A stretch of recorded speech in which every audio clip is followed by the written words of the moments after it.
Ladies and gentlemen, good day to all of you. Once again, you are welcome here on the Éveil des Consciences platform. This information is the top story in international news. Negotiations have indeed started today, May 16, 2025. On the Istanbul side, things have indeed begun. Yesterday there were preparatory meetings. Even today, this morning, there were preparatory meetings. And first there was a preparatory meeting between the Ukrainian team, the United States of America, and Turkey. A trilateral meeting. Then there was a meeting between the Turkey, Russia, and I believe the United States was also represented. So a trilateral meeting here, a trilateral meeting there. The purpose of the trilateral meeting with the Ukrainians was to temper their expectations, to listen to their expectations, to temper them, to bring down their ambition and desire a bit in order to prepare them mentally for the negotiations. The preparatory meeting with the Russians was the same thing, to temper their expectations in order to put them back in a comfortable position, to be in front of the Ukrainians. At the very moment I'm speaking to you, it is exactly 1:27 p.m. GMT. They are reserving this kindness. The meeting started more than an hour ago. It is a tripartite meeting. Turkey is there as a mediator. The United States of America is not represented.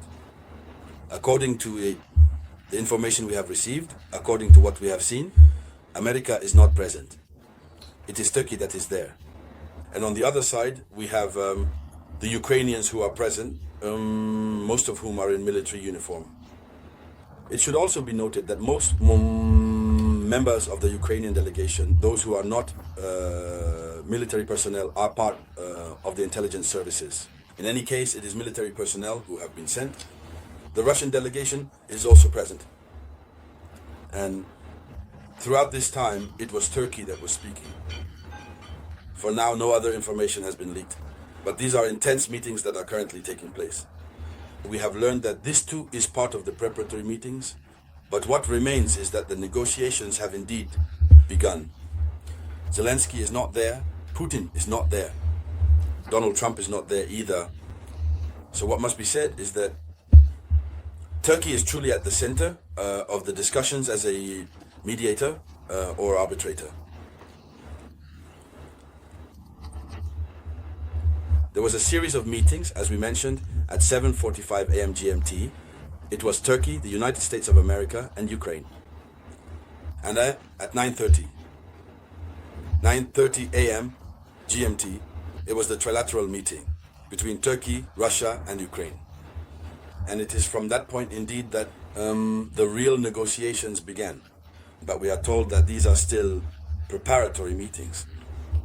The opening speech before the participants of the second meeting will be delivered by the Turkish Foreign Minister, Hakan Fidan. There was information about a possible quadripartite meeting that is involving 4 parties, but this has not yet been confirmed. For now, these are tripartite meetings. So the meeting with our 4 stakeholders will take place with the United States of America, of course. And we have learned that the Europeans have sent representatives who are present, but they are not being received for the moment since they are not involved. All negotiations will take place in the presidential office.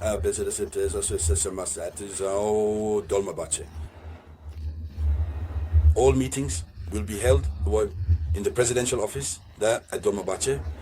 The first direct negotiations between Russia and Ukraine since the spring of 2022 are expected to begin right in the same palace. That is to say, Turkey is there as a mediator, and then I believe we'll let them exchange between the two sides. I don't know if they will leave them alone in the room. They might end up going at each other, but I think Turkey will be there in the middle as an observer. The Russian delegation is led by the advisor to President Vladimir Putin, the one known as Vladimir Medinsky. And the Ukrainian delegation is led by the Minister of Defense, Rustem Umerov. Here are the two heads of delegation. Advisor to President Vladimir Putin, known as Vladimir. He is also named Vladimir Medinsky. On the Ukrainian side, the delegation is led by the Minister of Defense, Rustem Umerov. The Russian representatives arrived in Istanbul the day before, yesterday, and had about 12 hours. They waited for 12 hours. They waited about 12 hours for the arrival of before their Ukrainian counterparts were present. Zelensky did not sign a decree on the composition of the Ukrainian delegation. Or at least Zelensky only signed the decree on the composition of the Ukrainian delegation late in the evening. Meanwhile, the Russians, Vladimir Putin, had already signed the decree. The Russians came according to protocol, but Zelensky, for his part, was floundering at first. Initially he thought, or rather, he himself wanted to be present. He wanted to be the head of the delegation himself, since he had said that Vladimir Putin needed to be there. So when he arrived in the capital, Ankara, because we shouldn't confuse the capital, which is Ankara, with Istanbul, which is another city. I believe I'm not mistaken. So he was in Ankara with the president. In the end, he couldn't go to Istanbul because his place wasn't there. So late at night, he signed the decree.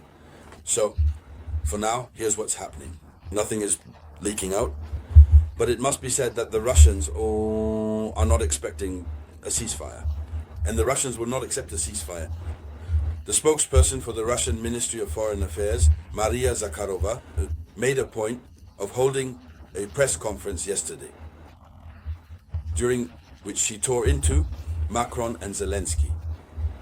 And following her press conference, when you compare what she said with what the foreign minister himself, Sergei Lavrov, said, it becomes clear that Russia will not agree to a ceasefire, since it seems, actually not just seems, but according to their statements, France and London, Paris and London, are manipulating public opinion and the participants in order to secure a truce that would allow them to better rearm Ukraine to continue the conflict.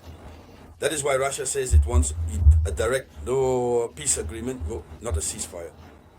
So this is a new development that has been added. Yet, initially both parties were in favor of a temporary ceasefire agreement. Afterwards, this would be followed by a final agreement. But in the end, the situation has changed. Russia will not want a ceasefire. So, these are Russia's demands. But we'll see on the ground, during the negotiations, maybe the situation will change. And so, ladies and gentlemen, that was the top international news story. Thank you for sharing it as much as possible. I'll be back with more news shortly. This was the voice of your one and only samurai.